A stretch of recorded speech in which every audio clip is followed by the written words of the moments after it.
Oliwis mis Bunnies, bienvenidos a otra recopilación de los videos más vistos en estos últimos meses. Recuerden que los videos originales están en mi TikTok, que aparecerá en la pantalla. También les agradezco por el apoyo a mi anterior video. Bueno, sin más, comencemos. La Sola es una leyenda, la cual se origina en los bosques de Colombia. Está reunida con muchas otras leyendas que están en conjunto para aterrar a la población, como lo es la pata. Sola, un símbolo espeluznante para la región colombiana. En un pequeño pueblito habitaba una gran finca adueñada de un señor con muchas tierras y mucho dinero. En muchos de sus trabajadores estaba Ricardo, el cual estaba casado con una de sus lavanderas, considerada como la más hermosa del pueblo.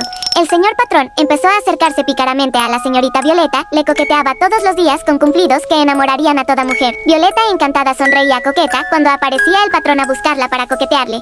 No pasó mucho tiempo para que Violeta se enamorara perdidamente del patrón, así estuviera casada con Ricardo. El patrón le pidió que fuera su amante y Violeta, sin ningún sentimiento de culpa, lo aceptó. Y así fue como una relación de amantes estuvo escondida durante 2 meses, pero los rumores corren más rápido que el tiempo y llegó a oídos de Ricardo, el cual despreocupado no creía eso y solo pensaba que eran chismes inventados por víboras que no le gustaban ver a los demás felices.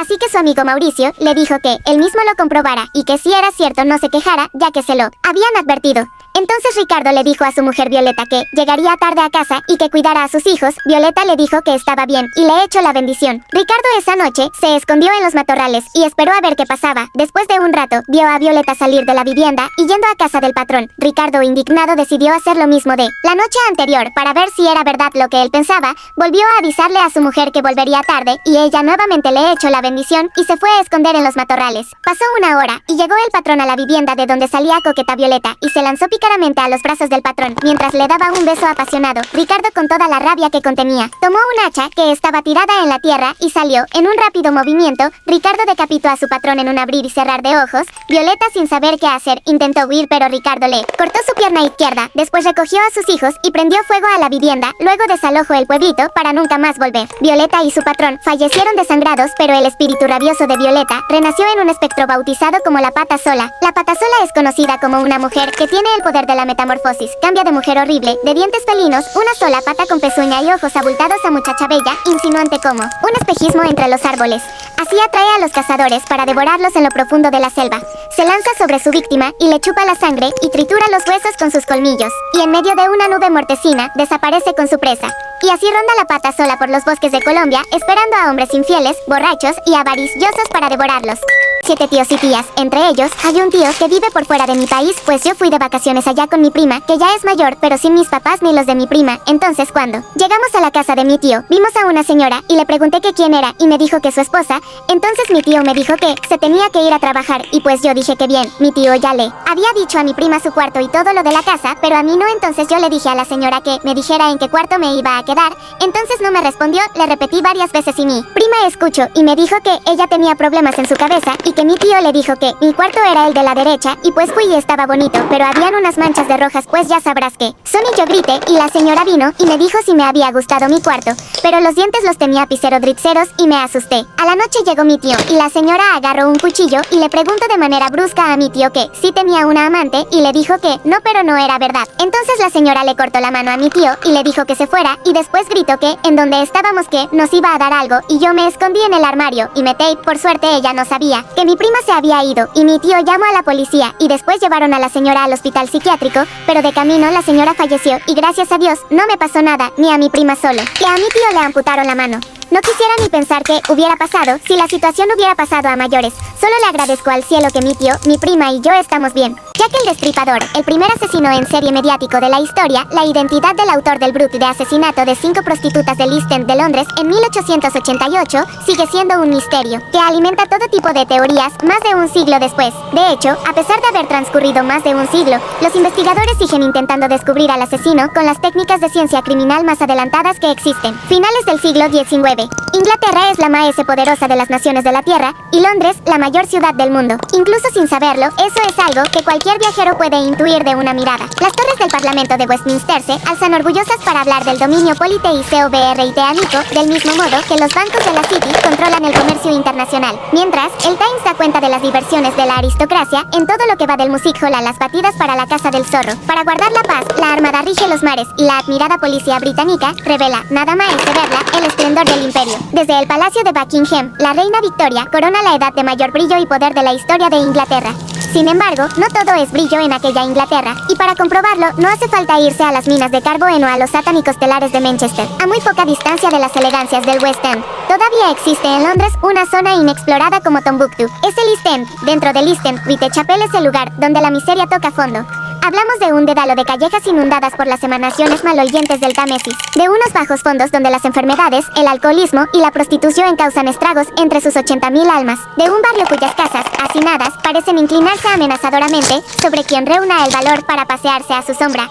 Whitechapel es el Londres que el resto de Londres no quiere ver, pero en el otoño de 1888, toda Inglaterra terminaría por volver los ojos a esa barriada de mala nota, porque Whitechapel iba a ser el siniestro escenario de los crímenes de Jack Seripe, el destripador, el enigma del asesino. Es posible que, ya que el destripador no fuera el maese mortífero de los asesinos, a cambio, bien puede ser de los maese crueles, y sin duda, es el maese famoso de todos ellos. ¿Será que su nombre todavía nos evoca ese miedo que solo pueden provocar unos pasos en la oscuridad, el resplandor de un súbito cuchillo en una calle solitaria? ¿Será que algunos criminales nunca fueron capturados, pero que a él hubo que ponerle un alias porque ni siquiera se capturó su identidad? ¿Será, en fin, que los crímenes de Whitechapel conmovieron los cimientos bienestantes de la sociedad victoriana y desvelaron la existencia de una Gran Bretaña distinta, humillada y pobre? Sin embargo, estas explicaciones no bastan para aclarar por qué, maese de 125 años después, la figura del destripador se ha convertido en leyenda porque siguen apareciendo libros, y maese libros en torno a sus crímenes, porque hay revistas especializadas en estudiar su perfil, o porque las investigaciones han llegado incluso a dar nombre a una materia, la ripperología. A medio camino entre la ciencia y la mera especulación, la respuesta es sencilla, de haber sido apresado, ya que el destripador hace mucho que hubiera dejado de interesarnos. Pero ocurre que, tanto tiempo después, lo que sabemos de él es, en esencia, lo mismo que sabían en su tiempo, nada. Nada cierto, nada seguro, absolutamente nada. Por eso, a nadie debe extrañarle que, de tantos misterios como rodean al destripador, cada pocos meses aparezcan puntualmente nuevas hipótesis sobre su identidad. Las ha habido para todos los gustos y todas las fantasías, como puede comprobarse con un dato. Si para algunos Seripe fue nada menos que un encumbrado personaje de la Casa Real, otros han postulado que el asesino era un gorila escapado del zoo. Entre ambos extremos, el elenco de los sospechosos abarcara desde gentes de tanto mérito como Lewis Carroll, el autor de Alicia en el País de las Maravillas, hasta pobres como un zapatero londinense cuyo único pecado fue el de ir por las calles con las herramientas de su oficio. Lo que se sabe de Jack el Destripador en puridad, lo único que se sabe de Jack el Destripador, por obvio que suene, es que mató, pero ni siquiera hay consenso en torno al número de sus victimas. No en vano, sus asesinatos son tan solo una parte de los 11 crímenes de Whitechapel que tuvieron lugar en la época, y aun cuando las fuentes oscilen a la hora de dar cuenta de su actividad criminal, los investigadores maese reputados limitan a 5 sus victimas. Se trata de Marie Nichols, Annie Chapman, Elizabeth Stride, Catherine Dowes y Mary Jane Kelly, todas ellas prostitutas, todas ellas abatidas por el alcohol, y todas ellas, por desgracia, mucho menos recordadas que su asesino. También se ha acotado temporalmente la actuación del monstruo, de finales de agosto a mediados de noviembre, el destripador asesino, durante apenas 70 días. Tal y como iba a escribir el detective Reid, uno de los maeses sagaces de los que siguieron el caso, estos son los únicos hechos comprobados. Todos los crímenes se cometieron tras el cierre de los bares, todas las victimas eran de la misma clase, la maese baja entre las bajas, y vivía no maese, lejos de un cuarto de milla unas de otras. Todas, además, fueron muertas del mismo modo. El resto es todavía sombra y misterio impenetrable. De hecho, su crueldad sin precedentes fue en buena parte responsable del fenomenal pánico levantado tras las muertes. Como dijo uno de los encargados de las autopsias, no le bastaba con matar, sino que también tenía que hacer un daño gratuito al cadáver. Con pocas excepciones, su modus operandi era el siguiente: comenzaba por cortar de un lado a otro la garganta de la víctima con una cuchillada para, acto seguido, abrir también a cuchilladas su cavidad abdominal. En la mayor parte de los casos, pasaba entonces a extirpar sus oreganos. En alguno de ellos, además, aprovechó para llevarse un rino por ejemplo, a modo de macabro souvenir. Ante tales matanzas, la descripción forense de los cadáveres todavía puede turbar al hombre maese templado. Las vísceras se hallaron en diversas partes, el útero y los ringuans bajo la cabeza, el otro pecho junto al pie derecho, el hígado junto a los pies, los intestinos junto a su costado derecho, el corazón faltaba del saco pericaérico. Como bien apunta un ripperologo, el núcleo del miedo es que es incomprensible, y lo desconocido es lo maese temido de todo. En el caso del destripador, el misterio iba a ser el terreno cedido al temor. Nunca nadie oyó un solo grito, una petición de socorro, en un barrio donde las gentes vivían, literalmente, empaquetadas. Ninguno de los cadáveres presentaba las heridas defensivas que resultan de oponer resistencia a un ataque. De hecho, el único presunto avistamiento del criminal solo ha servido para arrojar maese pavor sobre su modo de matar. Compensa recordarlo. En la noche del 8 de septiembre de 1888, una mujer se encontró con Annie Chapman, acompañada de un extranjero de piel morena y mediana estatura, a ataviado con una capa oscura y una gorra como la de Sherlock Holmes. El encuentro se había producido recién pasadas las 5:30 de la madrugada, pues bien, a las 6:10 cuando el médico jefe, Philip, sacudió a levantar el cadáver, el destripador ya había matado a Chapman. Como sus otras vicetimas, ella tampoco pudo ni resistirse ni gritar. Baba Yaga es vieja, huesuda y arrugada, con la nariz azul y los dientes de acero. Posee una pierna normal y una de hueso, por lo que a menudo se le da el apelativo de Baba Yaga pata de hueso. Estas dos piernas representan al mundo de los vivos y el mundo de los muertos por los que deambula. Baba Yaga es un ser perverso y cruel, pero no totalmente malvado. Come personas, generalmente niños, sus dientes le permiten romper huesos y desgarrar la carne con facilidad. Pese a que consume diariamente grandes cantidades de carne, siempre tiene ese aspecto delgado y huesudo. Baba Yaga vuela montada en un almirez, a veces una olla, y rema el aire con una escoba plateada. Baba Yaga no permite que ninguna persona bendecida permanezca dentro de su propiedad, siempre y cuando ella sepa que la persona tiene una bendición. Vive en una choza que se levanta sobre dos enormes patas de gallina que le sirven para desplazarse por toda Rusia. La valla de su choza está adornada con cráneos, en cuyo interior coloca velas. La idea de una casa con patas de gallina podría derivar de las cabañas de ciertos pueblos finoúgricos, que las construían de esta manera para protegerse de los animales. Para entrar en la casa, Baba Yaga dice el conjuro casita casita, da la espalda al bosque y voltea hacia mí.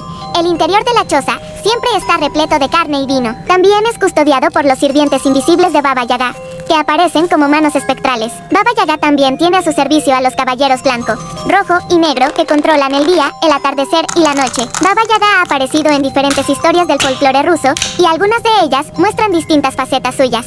En algunas, ayuda a la gente que le sirve. En otras se dice que guarda las aguas de la vida y de la muerte, pues es la dama blanca de la muerte y del renacimiento. En otras dice que tiene dos hermanas, llamadas como ella y con su mismo aspecto. En Bulgaria, a los niños se les cuenta que, si se portan mal, vendrá Baba Yaga o Yadoyak, Cirilicon den Cirilicon Yam Cirilicon den Cirilicon on Cirilicon Yam Cirilicon den, para llevárselos con un saco y comérselos.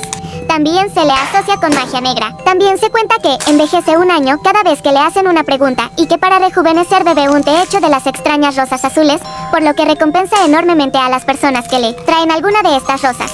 La figura de Baba Yaga probablemente deriva de la bruja, tercer componente de la diosa tripartita virgen, madre y bruja, símbolo de las 3 edades de la mujer. Baba Yaga es ampliamente usada por los autores de cuentos de hadas del ruso moderno y desde los años 90 del siglo XX en la fantasía rusa. En particular, Baba Yaga aparece en el ciclo de libros de Andrei Belanin, la agencia de detectives del Sargorov, Cirilicon Tsen Cirilicon Nan Cirilicon Ern Cirilicon Yenin Cirilicon Gen Cirilicon On Cirilicon Ern Cirilicon On Cirilicon Han. La infancia y juventud de Baba Yaga fueron descritas por primera vez en el cuento La Baya Lukomorye de Ada Liberdiev. Soy la mala por rechazar al chico que me hizo tanto daño. Hola, soy Pilar, y hace 2 semanas Pablo, el chico que me molestaba, me pidió ser su novia y me queda muy poco tiempo para decidirme, pero mejor empecemos del principio. Cuando entré a la secundaria, Pablo, un chico muy lindo y apuesto, me recibió de la peor forma. La broma que hizo de en la puerta colocar un balde de agua no era para mí, pero al parecer ya me atención por lo indefensa que era, y en ese momento empezó mi pesadilla. Todos los días Pablo y sus amigos me humillaban, me gritaban fea o me jalaban de mi cabello con tal de que yo empezara a llorar y me pudieran llamar llorona. De verdad, un asco de personas. Siempre deseaba que me trataran igual que a otras niñas, que ni las miraba, ni les prestaba el mínimo de atención. Ese era mi sueño. No sé quién creó un chisme que me hizo sentir miedo en todos lados. Alguien dijo que me gustaba Pablo y que lo había besado. Todas las niñas me esperaron en el patio y me destrozaron. Me pegaron, gritaron, me patearon y me insultaron cuando terminaron. Natalia me amenazó con que si decía algo me iba a matar y no quise decir nada. Pues Pablo se enteró y me empezó a molestar diciendo que eso fue asqueroso, entre otras cosas. Lo odiaba. Después de algunos años fui al psicólogo y me desahogué de todo lo que me había pasado. Pues me explicó que debía darme un tiempo para mí y que ahora ya estaba fuera de esos problemas. Pues para prepa me arreglé mucho y estaba lista para callarle la boca a todos los que me hicieran. Cuando llegué todos se me quedaron mirando de forma sorprendida, pero no me importaba. Mi objetivo era Pablo. Lo busqué y lo encontré en las mesas del comedor, hablando de cómo me molestaría y aún peor, pero me acerqué, tomé un vaso de agua, se lo tiré, él me dio, se sorprendió demasiado. Pues desde ese día solo me coqueteaba y sí me molestaba, pero ahora con cumplidos, y las chicas me odiaban, pero no me importaba, hasta que Pablo me pidió ser su novia. Y al principio sí quería, pero no, le dije que no y que lo pensaría. Y ahora volvemos al presente, donde estoy muy mal, porque no sé qué hacer, pero soy la mala. Un dedo sí, una vez, por simplemente dar tu sincera y humilde opinión en redes sociales, te terminaron funando en toda tu ciudad. Storytime. Parce, si ubican que por allá en el 2022 estaba de moda el tren este de las Unpopular Opinions. ¿Es que se usaba este filtro de voz y todo eso? Porque la gente lo empezó a hacer de sus ciudades y no sé qué monda. Bueno, yo había visto muchísimos que de Bogotá, de Medellín, de Cali, de cualquier lugar, pero de Villavicencio no había visto ni el primero. Entonces yo me acuerdo tanto que ese día yo estaba con una amiga aquí en mi casa y así por joder yo le dije como, bebé, hagamos este video que está súper de moda, no sé qué. Y ella me dijo, dale. Entonces ella decía una vaina y yo decía otra. Ella decía una vaina y yo decía otra. Yo me acuerdo tanto que íbamos de salida para ver a unos amigos en un partido de fútbol y eso, y íbamos como de afán, estamos esperando a que nos recogieran y grabamos eso súper rápido. Grabamos eso, yo lo subí a TikTok, me fui al partido y cuando volví esa monda se fue viral. Cuando volví a mi casa, eso mi celular estaba que se estallaba en notificaciones y yo... Bueno, el caso es que yo quedé así de que, ¿qué? Yo a TikTok ya venía subiendo contenido que hacía muchísimo tiempo, pero fue a partir de ese punto como que... El caso es que yo me lo tomé todo como una guachafita, como un relajo, pero entonces la gente decía parte 2, parte 3, parte... Yo terminé haciendo como 8 partes de esa mierda. Y a mí me empezaron a subir los seguidores de una manera loca. Por TikTok y por Instagram. Y mayormente la gente que me seguía era acá de la ciudad de Villavo. Y yo, vale. Parce, a los pocos días de que yo ya había subido como 2 videos de esos, me despierto con esto. Unas amigas diciéndome, marica, te funaron. Y sí, así fue. Ahorita no tengo el link ni nada de eso porque no lo encontré, pero yo me acuerdo que era un hilo de Twitter. Ay, parce, la gente me insultaba hasta en hebreo. Como que, ay, está criticando no sé qué y así. Está diciendo no sé qué con la habitación así. Está diciendo no sé qué y sabiendo que viven no sean de putas. Y yo, sin picarse. Y me acuerdo que uno de mis videos, aquí hay una página que se llama como Villavo Cotidiano, Villavo no sé qué chef. Y a esa página subieron el video y yo me cagaba de la risa viendo los comentarios. Un poco de gente atacada que, ay, si no le gusta, pues váyase pirobita, que no sé qué, que aquí no la necesitamos. Ay, pero que no sé qué, pero bueno, la gente así súper picada. Y yo, ay, bebé, es humor, ves, comedia. Y yo me acuerdo que después de eso, parce, yo, o sea, Dios. Hubo una vez que yo iba en el centro comercial con mi mamá normal y una niña, parce, o sea, una muchacha, ni siquiera era una niña, era una muchacha, se quedó mirándome así. O sea, como que se paró enfrente de mí y yo como que... hagan de cuenta que íbamos así, bueno, bien distanciadas. Y yo iba caminando normal y la vieja se quedó así parada. Y en eso me señala y me dice, la Unpopular Opinions. Hola, Unpopular Opinions. Y yo, parce, entré como, yo no sé, yo le dije, me llamo Manuela. Y seguí derecho, marica, o sea, yo quedé como, what the fuck. O sea, no le dije, me llamo Manuela. La miré y fue como que, y yo le dije como, hola, me llamo Manuela. Y seguí caminando rápido porque me puse como nerviosa, marica.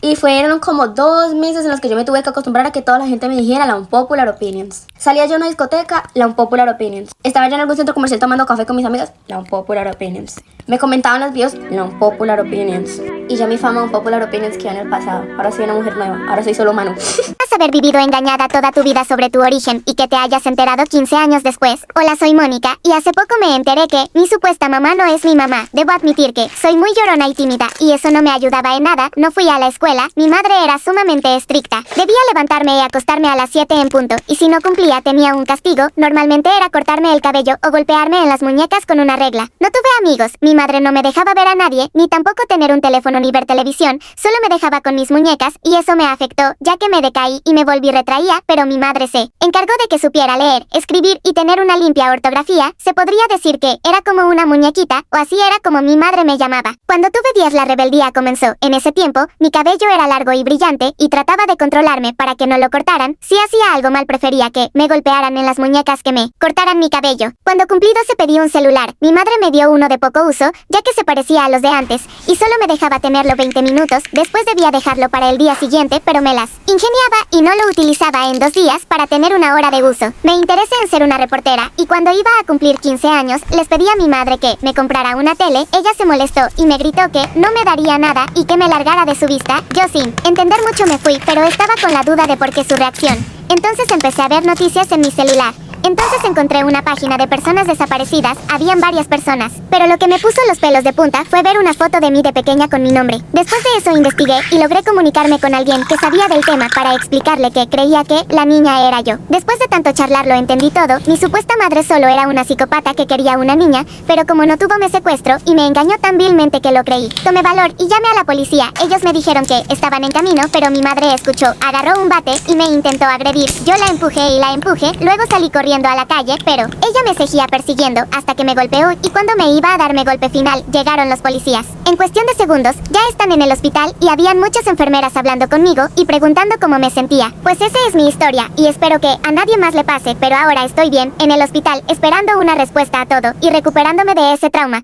Argentino tiene sorprendentes narraciones que se han transmitido de generación en generación en cada punto del país. Mitos y leyendas que han pasado de padres a hijos y que forman parte de la tradición oral. Historias que combinan sucesos reales e imaginarios y que han dado lugar, incluso, a diferentes versiones de las mismas. Difunta Correa en Vallecito, una localidad de la provincia de San Juan, existe un lugar de culto llamado Santuario de la Difunta Correa, un sitio de devoción donde acuden cada año las personas para venerarlo, aunque se desconoce la existencia de Dalinda Antonia Correa. Aún hoy, se cuenta una historia legendaria sobre quién fue y cuál fue el origen de su santuario. Cuenta la leyenda que, en la provincia de San Juan, Argentina, al inicio del siglo XIX, vivía una muchacha llamada Deolinda. La joven estaba casada con Clemente Bustos, a quien reclutaron a la fuerza para participar en las guerras civiles desatadas. Entonces, Deolinda se quedó con su hijo lactante. Una madrugada, la mujer decidió huir hacia La Rioja junto a su pequeño para buscar a su esposo. La muchacha anduvo por valles y quebradas, atravesó arenales con escasas provisiones de agua y comida. Tras la larga caminata, Deolinda quedó sin suministros que tomar y acercó a su hijo al pecho para amamantarlo. La joven se tendió en el suelo de un valle, donde falleció. Al día siguiente, encontraron su cuerpo junto al bebé que, gracias a la leche materna, seguía con vida. En aquel lugar, conocido como Vallecito, enterraron su cuerpo, que a día de hoy es un santuario. Y del Área 51, el denominado Proyecto Abigail, es uno de los primeros experimentos con humanos que supuestamente se llevaron a cabo en el Área 51 y, según se conoce, inició poco después de finalizar la Segunda Guerra Mundial. Se rumora en las redes sociales que este experimento consistió en estudiar los efectos de la radioactividad en los humanos. Se cree que Abigail Western fue la hija de uno de los científicos más importantes y destacados del Área 51, el profesor Albert Western, quien sin pensarlo transformó a su hija en uno de los monstruos más terroríficos creados por los humanos. La joven universitaria mostraba gran interés por ayudar a su padre en las investigaciones científicas que acontecieron tras la victoria de Estados Unidos en la Segunda Guerra Mundial. Después de lo ocurrido durante el conflicto bélico y con el fin de darle un uso científico al lugar, Albert Western decidió realizar experimentos en una persona de confianza que no pudiera revelar la información obtenida ni demandar por daños. Varios documentales encontrados en internet aseguran que el principal objetivo del proyecto Abigail fue estudiar cómo los seres humanos podrían resistir vivir en situaciones extremas. Presuntamente, la joven fue sometida a recibir distintas dosis de radiación y tras 2 años de constantes experimentos, Abigail Western se encontraba con la piel arrugada, dientes desproporcionados y había perdido toda capacidad de razonar, por lo que actuaba únicamente por instinto. Al ver el deterioro de su hija y darse cuenta de que se había convertido en una persona dependiente de los medicamentos, decidió seguir realizando experimentos en Abigail. Luego de notar el cambio físico y mental que había producido en la joven, Western se suicidó. De acuerdo con una leyenda, el profesor escribió una nota a sus colegas donde les pedía que no mataran a su hija y que intentaran recuperar su cuerpo. Sin embargo, el ejército estadounidense dejó de alimentar al monstruo salvaje en el que se convirtió Abigail con el fin de matarla de hambre, pero no todo salió como esperaban, pues los vecinos del Área 51 aseguraron haber escuchado aullidos y rasguños en repetidas ocasiones. Se dice que la joven escapó de la jaula y se internó en el desierto en un intento por sobrevivir. Estar solo en tu casa. Toma y entra a tu cuarto. Entreabre la puerta unos 15 centímetros. Siéntate en la silla, de forma que des la espalda a la puerta y estés a 1,5 metros de ella. El punto más importante, cierra los ojos y cuenta hasta 10. Si realizaste los pasos de forma correcta, el voyeur se acercará a ti y te observará desde la puerta entreabierta. Importante, no hagas ningún movimiento brusco. No hay nada que él deteste más que quienes intentan voltear a verlo girando la cabeza. Ahora estarás jugando con el voyeur. Tal vez abra ligeramente la puerta y se acerque a ti. No te preocupes. Mientras permanezcas quieto y con los ojos cerrados, estarás a salvo. A lo mejor, decidirá irse y cerrará la puerta bruscamente. No corras a intentar alcanzarlo. Tal vez lo logres. Como consecuencia te recordará cómo te rechazaron. Luego de unos 10 minutos, el voyeur se cansará y se irá. Tal vez te deje algún regalo por haber jugado con él. ¿Te atreves a jugar? Muchas gracias por ver mis bunnies. Espero que les haya gustado y que lo hayan disfrutado mucho. Bueno, nos vemos en la próxima.